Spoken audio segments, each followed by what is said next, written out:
इस पार्ट की शुरुआत में बहुत सारे पपेट को अपनी तरफ आता देख यूची उस बंदे से कहता है कि क्या तुम मुझे इन सब पपेट से मारना चाहते हो, जो पपेट सिर्फ स्वॉर्ड बॉडी लेवल और स्वॉर्ड पैलेस लेवल के हैं। जिसके बाद यूची अपनी तलवार को बाहर निकाल लेता है और उस पर एक टेक्निक का यूज करता है और अपनी तलवार को पपेट की तरफ फेंक देता है, लेकिन वो पपेट उसकी तलवार को वापस भेज देता है। ये देखकर यूची फिर से उस पपेट को मारने के लिए अपने तलवार को बाहर निकालता है और उस पर फेंक देता है, लेकिन वे बच जाता है। जिसके बाद वे स्वॉर्ड एक नॉर्मल और कमजोर पपेट को लग जाती है, जिसकी वजह से ये मर जाता है। लेकिन तभी पपेट का किंग यूची को मारने के लिए आगे बढ़ता है। इसके बाद यूची शील्ड बनाकर माइक और अपने आप को बचा लेता है। जिसके बाद हम देखते हैं कि दूसरी ओर से बहुत सारे नॉर्मल पपेट उनकी ओर बढ़ने लगते हैं। जिसके बाद यूची अपने तलवार को बाहर निकालकर फिर से एक टेक्निक का यूज करके उन सबको एक एक करके मार डालता है। जिसके बाद उस किंग पपेट के लिए वे अपने रेनबो टेक्निक का इस्तेमाल करता है, लेकिन उस टेक्निक से उन सब पपेट पर कोई भी असर नहीं पड़ता और वे आगे ही बढ़ते जा रहे थे। जिसके बाद यूची सोचता है कि वे पपेट मेरे से बहुत कमजोर है पर उसकी डिफेंसिव पावर मेरे से बहुत ज्यादा है। साथ ही उस पपेट भी किसी भी अटैक का कोई भी असर नहीं होता, जिसकी वजह से वे कभी भी थक नहीं सकता और उसे हराना बहुत मुश्किल है। और ऐसा होने ही की वजह से वे मेरे से इतनी अच्छे से लड़ पा रहा है। हर वे यूची पर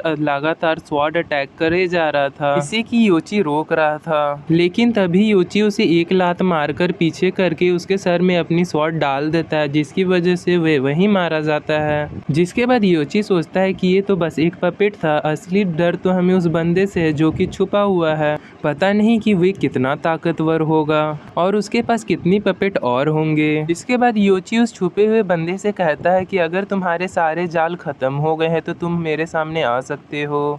जिस पर वे बंदा हंसते हुए कहता है कि मुझे तो पहले ही पता था कि तुम इन सबको हरा दोगे और मैं तो तुम्हारे साथ बस खेल रहा था और तुम्हारे साथ मजाक कर रहा था। तुम्हें अब बच के रहना चाहिए क्योंकि तुम्हारे सामने अब असली चुनौती आएगी। जिस पर यूची सोचता है कि इन सबको ही हराना इतना मुश्किल था, पता नहीं इसका लीडर कैसा होगा और हम इसे हरा पाएंगे कि भी नहीं, और ये पता नहीं कि कितना ताकतवर भी होगा और पता नहीं कि कितनी बड़ी मुसीबत आने वाली है। उसी वक्त वो बंदा बाहर आ जाता है जो कि मास्क पहना हुआ था, जिसे देखकर यूची चौंक जाता है क्योंकि वे स्वॉर्ड पैलेस के लास्ट स्टेज पर था।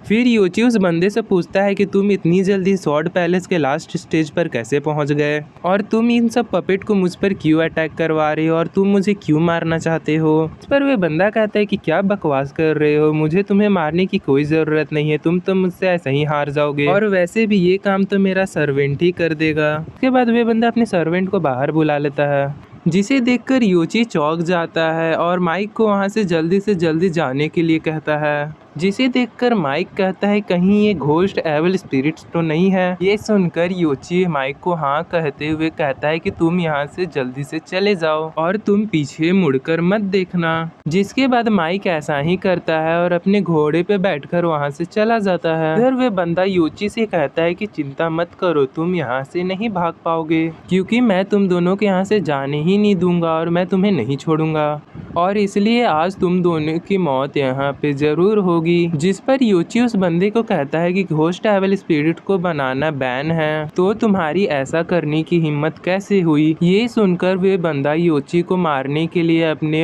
एविल स्पिरिट्स को ऑर्डर दे देता है और यूची से कहता है कि तुम अब नहीं बचोगे, ये तुम्हें मार डालेगा। जिस पर वे घोस्ट एविल स्पिरिट्स माइक को मारने के लिए आगे बढ़ती है। जिसके बाद यूची अपने गोल्डन टाइगर स्वॉर्ड टेक्निक से उस पर अटैक करता है, लेकिन उससे उस घोस्ट एविल स्पिरिट को कोई भी फर्क नहीं पड़ता।